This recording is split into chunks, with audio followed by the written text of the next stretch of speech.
ఓం నమో వెంకటేశాయ. భగవద్బంధువులందరికీ సాదర ఆహ్వానం. మనం విష్ణు సహస్రనామ స్తోత్రాన్ని నేర్చుకుంటున్నాము. అందులో భాగంగా ధ్యాన శ్లోకాలను నేర్చుకున్నాము. తరువాత విష్ణు సహస్రనామ స్తోత్రంలోని 1 నుండి 7 వరకు ఉన్నటువంటి శ్లోకాలను కూడా నేర్చుకున్నాము. ఇప్పుడు తరువాయి శ్లోకాలను మనం నేర్చుకునే ప్రయత్నం చేద్దాము.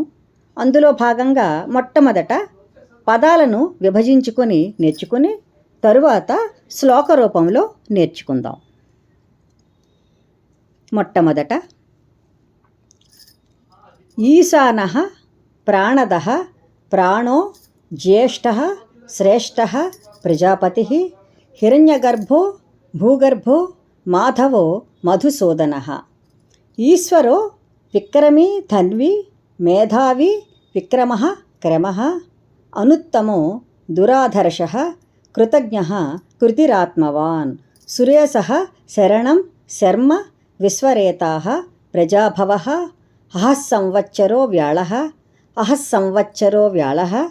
ప్రత్యయః సర్వదర్శనః అజః సర్వేశ్వరః సిద్ధః సిద్ధిః సర్వాదిః అచ్యుతః అచ సర్వేశ్వరః సిద్ధః సిద్ధిః సర్వాదిరచ్యుతః వృషాకపిరమేయాత్మ వృషాకపిః అమేయాత్మ సర్వయోగ వినుసృతః వసుర్వసుమన సత్యః సమాత్మ సంమితః సమః అమోఘః పుండరీకాక్షః వృషకర్మ వృషాకృతిః. ఇలా మనం ఇక్కడ ఈ శ్లోకాలను నేర్చుకున్నాము. వీటిని మనము శ్లోక రూపంలో నేర్చుకునే ప్రయత్నం చేద్దాం.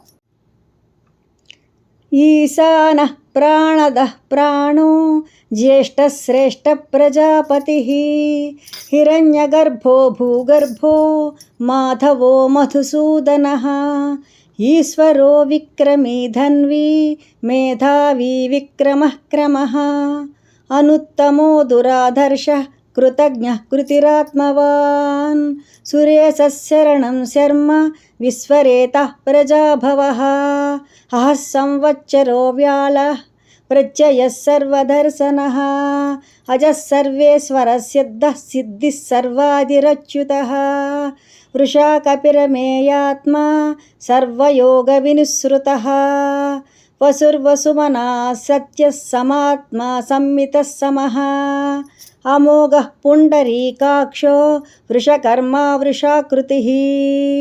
ఈ విధంగా మనం కొన్ని శ్లోకాలను నేర్చుకుంటున్నాము. అన్నీ ఒక్కసారే చెప్పేస్తే మళ్ళీ నేర్చుకోవడం కష్టమవుతుంది. చాలామంది నెమ్మదిగా నేర్చుకోవాలనుకుంటారు, సులభంగా నేర్చుకోవాలనుకుంటారు. అందువల్ల అందరూ విష్ణు సహస్రనామాన్ని నేర్చుకోవాలనే ఉద్దేశంతో నేను కొద్ది శ్లోకాలను తీసుకొని చెప్పే ప్రయత్నం చేస్తున్నాను. తరువాత కొంచెం నేర్చుకున్న తర్వాత మరికొన్ని శ్లోకాలను కూడా మనం కలుపుకుంటూ వెళదాము. ఈ శ్లోకాలను మీరు చక్కగా నేర్చుకొని స్వామివారి కృపకు పాత్రులవుతారనుకుంటున్నాను. విష్ణు సహస్రనామం నేర్చుకోవడం వలన అనేక ప్రయోజనాలు కలుగుతాయి. ఈ సహస్రనామ స్తోత్రాన్ని వీలును బట్టి చక్కగా మనం చదువుకోవచ్చు. స్వామివారి దగ్గర కూడా కూర్చొని చదువుకోవచ్చు. తరువాత మనకు శ్రీరామనవమి కూడా వస్తుంది కాబట్టి ఆ రోజు విష్ణు సహస్రనామం చదువుకుంటే మనకు అనంతమైనటువంటి పుణ్యం కలుగుతుంది. అప్పటిలోపుకి మీకు రాకపోయినా తరువాత అయినా కూడా మీరు క్రమక్రమంగా నేర్చుకొని వీలును బట్టి శనివారం బుధవారం అటువంటి విశేషమైనటువంటి దినాలలో ఏకాదశి పర్వదినంలో ద్వాదశి పర్వదినంలో కూడా మీరు చదువుకోవచ్చు.